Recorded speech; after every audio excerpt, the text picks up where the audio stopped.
and welcome to this edition of the Native News Update on this Thursday, November 4th. I'm your host for today's program, Paul DeMain. Many of the stories right here can also be found at our website at IndianCountryNews.com. And here are some of the news stories from the day from the Associated Press and other Native news sources. And we're still talking about that night, the November 2nd, 2010 elections, and more results still coming in. As of November 4th, unofficial results from the Oglala Sioux tribal election show current President Teresa Two Bowles trailing a former president, John Yellowbird Steele, by 76 votes. Still being counted, as the Associated Press reported on this, was the challenge ballots cast by someone whose name was not on the current election list, but eligibility can be determined later. Unofficial results from the Cheyenne River Sioux Tribe's chairman election show that Kevin Keckler leading by 100 votes over Derek Bartlett. Syracuse University Law School professor Robert Odawa Porter has been elected president of the Seneca Nation of Indians in Western New York. Seneca Nation officials say Porter defeated Maurice John in the November 2nd election, 1,671 votes to John's 500 in balloting held at the tribe's reservation south of Buffalo, New York. In some other area races around the country involving Native candidates, the only American Indian in the Pennsylvania Assembly, Representative Barbara McIlvaine Smith, was narrowly defeated. In Washington State, State Senator Claudia Kaufman, the first and only Indian woman in the state's chambers, was defeated, as well as efforts to put the first Indian in the Wisconsin Assembly by electing Mert Summers. Likewise, in two other statewide races, Oklahoma's State Auditor Steve Barrage and South Dakota's candidate for Commissioner of School and Public Lands, Bob Pilley, were both defeated. Kiowa tribal member Maya Toralba lost her challenge to an entrenched Republican state representative in Oklahoma, and in Alaska, Representative Woody Salmon was defeated.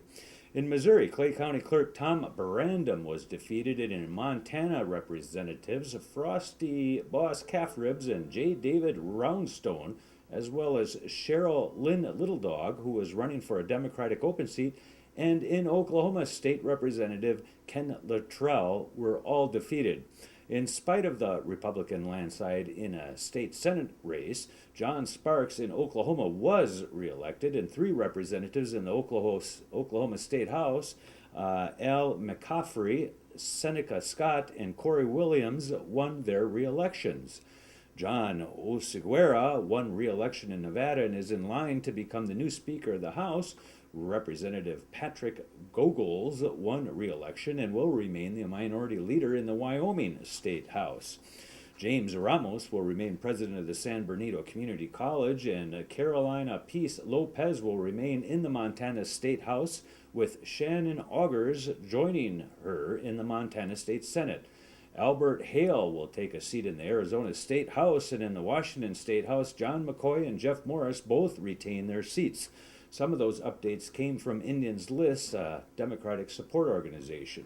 And today we have some short updates with Alaska Radio Network News Director Lori Townsend on the status of the Alaska Senate race count, and from Window Rock, Arizona, reporter Marley Shebala on the latest regarding the Navajo Nation President's race and Ben Shelly's a winning lead at the moment, and some issues developing there over this year's election Lori Townsend, process. welcome to the Native News Update. Can you give us a little bit of idea what's going on up there with the Senate race here? My understanding is they're still counting ballots.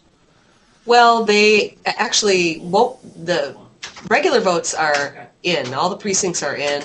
But they won't start counting the absentee and early ballots until the 10th of November.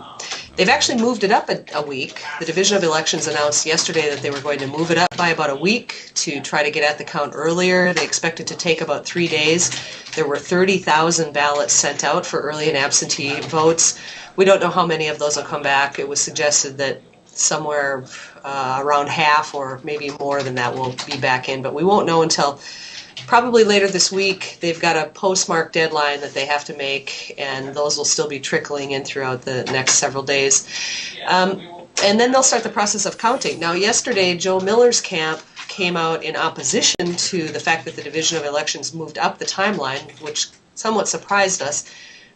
thinking that he would be in favor of having this done quicker. But he's upset, saying that it's going to take him time to get enough volunteers and money together to get people down to Juneau to be there to observe the count and be watching things.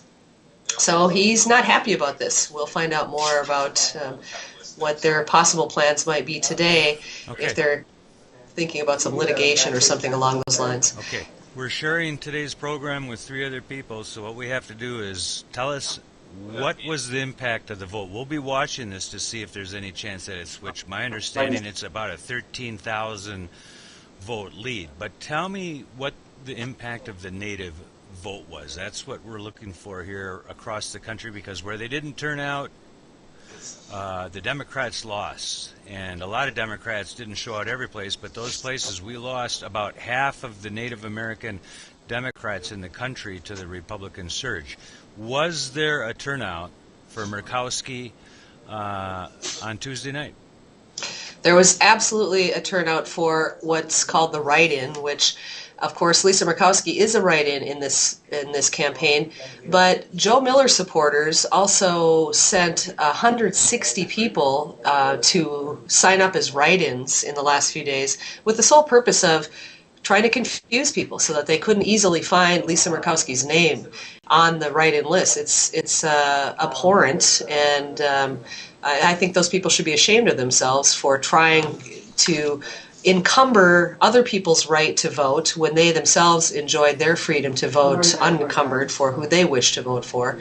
But the turnout in Bush, Alaska, in Native communities was outstanding for Lisa Murkowski. Some communities it was 76% for write-in, some communities 80-some% for write-in, lesser for Scott McAdams, who also had a message that resonated with the Native community, and only single digits for Joe Miller in most of those communities. Albert Kukesh, who is a senator, Tlingit senator from Angoon, said, we're not ashamed at all about how we turned out. He said, I think that never again will politicians in this state discount the Native vote, because we definitely stepped up. We put a lot of money into this race. We're not ashamed to say we want Senator Murkowski back in office. She's helped us out a lot, and we want her back there. They are part of a group of 12 regional Native corporations that put this PAC, this super PAC called Alaskans Standing Together, into action. They spent $1.2 million promoting Lisa Murkowski in this campaign, and obviously it paid off. Okay. Thanks a lot for joining with us today. We got some other rounds to go. We'll catch back up with you when all the lawyers are done and over, challenging all the writing forms for Murkowski and whatever else happens up there. All right. Marley Thanks, Shebala, Paul. Thank you. Give us a little idea about what the latest results are with the election down there and the presidential race, and what we might expect in the next few days. Well, there were quite a few people that were surprised at the election center in Winter Rock Sports Center when the results, all 110 chapters had turned in the results. Vice President Ben Shelly has become the president-elect for the Navajo Nation. The results showed that about 57% of the Navajo Nation voted. And in the election of the 24 council delegates, there were actually 16 returning council delegates that will be, like I said, they'll be coming back. Right. And then of the 16, 11 are now facing criminal charges. But again, they have not gone to court. Most of them have pleaded not guilty, and they are innocent until proven guilty. And I've been talking with people and trying to get a little idea of how people are. Everyone has said they're really surprised, and they're not very happy with the results. They thought that the people wanted change, and it doesn't appear that way. Marley, my understanding is there's been a request for a recount, or will be one. Are you hearing anything like that? And that there's some complaints about chapters running out of ballots. What do we know about that? Yes, Navajo Times reporter Noel Smith was at the Linda Lovejoy camp the night of the elections, November 2nd. And at that time, Mrs. Lovejoy said that she was going to ask for a recount. And what happened was we were at the sports center waiting for the last chapter to report in. And that last chapter did not report in until about 1:45. And that chapter was Alamo. And individuals called from Alamo and said that there were problems with the ballots. And they're alleging that the election workers were making copies of ballots because they had run out. And then they ran out of ink. And then they had to start counting the ballots by hand, which means that if they were counting them by hand, there is a possibility that they opened up the ballot box. The Navajo Nation Election Board has called a special meeting this Friday, which is tomorrow. And we're anticipating that that is going to be on the agenda because they weren't supposed to meet until 10 days after the election. Okay.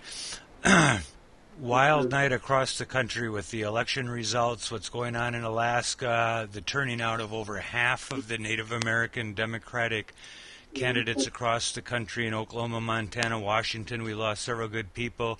The turnover from the predictions. Oh yeah. People were expecting Mrs. Lovejoy to win because she came in very strong against Vice President Shelly in the primaries. Right. She had twice as many votes.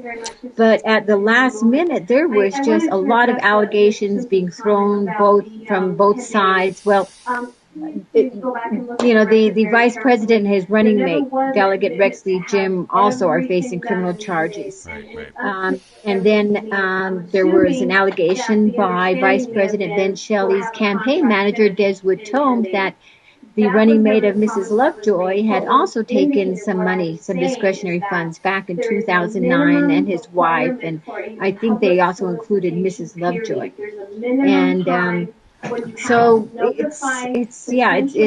then there was a whole issue too, which is interesting. I thought that it was pretty interesting that there were quite a few individuals who voted against Mrs. Lovejoy simply because she was a woman, and they felt that in the Navajo way, a woman is not supposed to take on that role as president. And there was also a press release from the opposing party saying that there had been a vision by a Navajo medicine woman that the people were not supposed to vote for her. If they did, there were going to be, the Navajo Nation would experience huge natural catastrophes. And so it was a very interesting election. You seem to have plenty of problems without any visions lately. And it's unfortunate that gender became an issue, and hopefully that's something that'll just become a non-issue in the future. No matter what happened, Lovejoy, I think, has still made history in terms of her capabilities and ability to garnish that kind of a vote, even if she was defeated. So. Well, perhaps the next time we talk, we'll have more of a story for you, because that's one of my assignments, is to look into the medicine woman and the vision that she had, and also really try to get through and find out, is this true that a Navajo woman is not supposed to assume this type of leadership? Because the late Annie Winika was the first woman to sit on the council, and she has been recognized over and over by the Navajo Nation, and no one ever brought up any of those stories. Well, thanks for joining with us, Marley. If I had one piece of advice, it's like Navajo mothers need to learn how to spank their children when they're putting their fingers into the cookie jar when they're small kids. Well, you know what? I'm over here at the cookie jar, actually. I'm here at the Navajo Nation Council. The Navajo Nation Council just passed the Northeastern Arizona Water Settlement. Okay. So you have that as breaking news. Okay, sounds good, Marley. We'll catch up with you a little bit more when we're not competing with the other things in the room, and touch base with you on the full spectrum of that result early next week sometime. Okay. All righty. All right. Thank you. Thanks, And Marley. that is the latest Okay. roundup of news from Indian Country on this edition of the Native News Update. We want to thank you all for showing up. Come back again soon. Miigwech.